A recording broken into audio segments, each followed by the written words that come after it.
All right, look at that. Rotor's back on. This axle shaft's on. Calipers bolted back in. Third member is completely, utterly done. Drive shaft's actually back in. Good job, Scotty. Thank you, sir. And this side's all bolted up and done, which we showed you, or we video putting the shaft back in.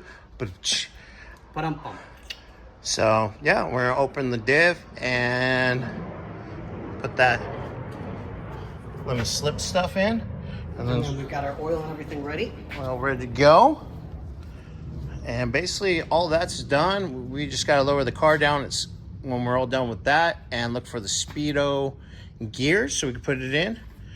Since we got new gearing in, try to keep the speedo accurate as possible, correct? Yeah. Something like that. Blah, blah, blah. But I might eat something first, since yeah, it's it's noonish. Noonish. 10 minutes too. All right.